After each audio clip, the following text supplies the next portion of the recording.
We have a professor at the George Washington University School of Business joining the conversation as well at this hour, Kyle Welch. So we'll keep showing you those. Hey, Kyle, good to see you again. George Washington is another place we've seen these protests. We'll keep showing that video if we can from Texas. Also, anything that comes in from Columbia. As I ask you, Kyle, you've seen it on your own campus. We had one of your colleagues on who was actually like the Columbia professors on Friday, telling us that she was in agreement with the protesters. She was out there with them, but you see it differently, don't you?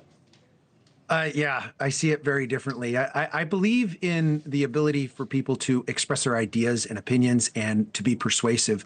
I don't believe in turning private grounds into public campgrounds. And that's what's going on here.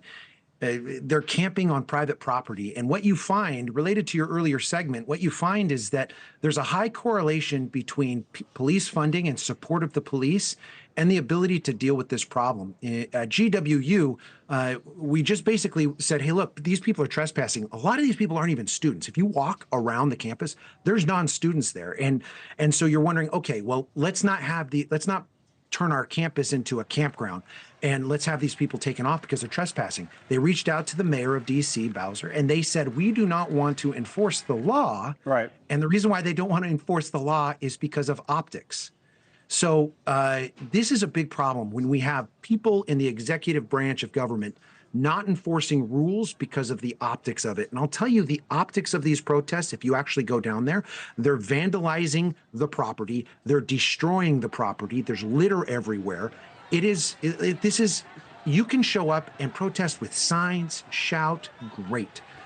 You don't get to live in somebody else's house. We see the split screen today between New York and Austin, right? The way it's being handled is much, much different in Austin, Texas. Some might argue that's too aggressive, right? Sending in police and riot gear, because then you're just going to spark these clashes, the back and forth. Others say, yeah, let's get in and break this down. Enough is enough. We've seen it go on for weeks. But how do you view, is there a line there that maybe as a professor that you'd like to see your own university kind of yeah. Like what we see here, there's obviously some outside funding for this. If you actually walk along, you see all this food, you see drinks, and then you see them offering, medical support and help, and it's like you just invite. Well, of course you'd want to camp there. It's a great opportunity there. You can take a shower, you can do all these other things.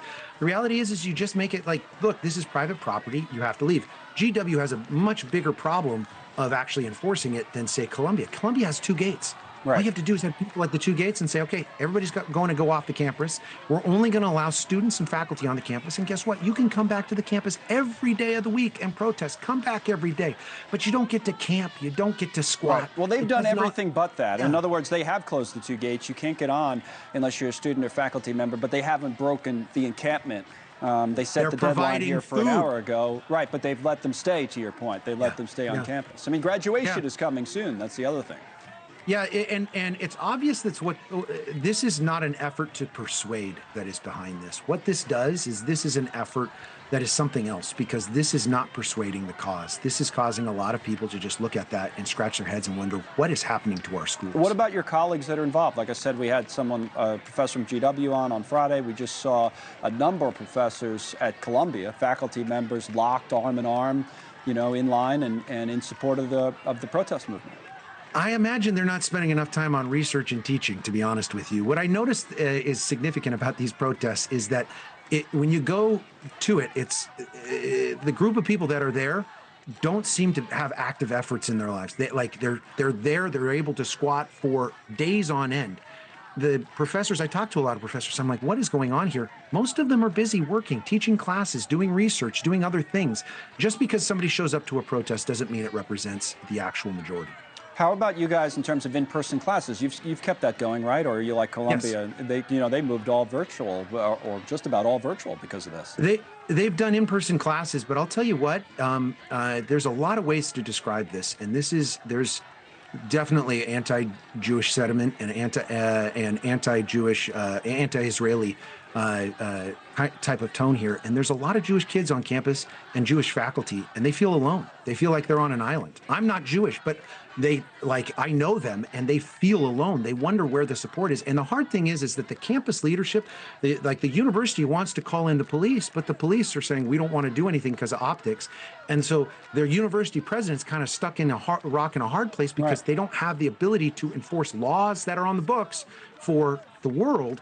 and the executive branch just failing at their duty. Thanks so much for watching. Just go to joinnn.com to find News Nation on your television provider. And don't forget to click the red subscribe button below to get more of News Nation's fact-driven, unbiased coverage.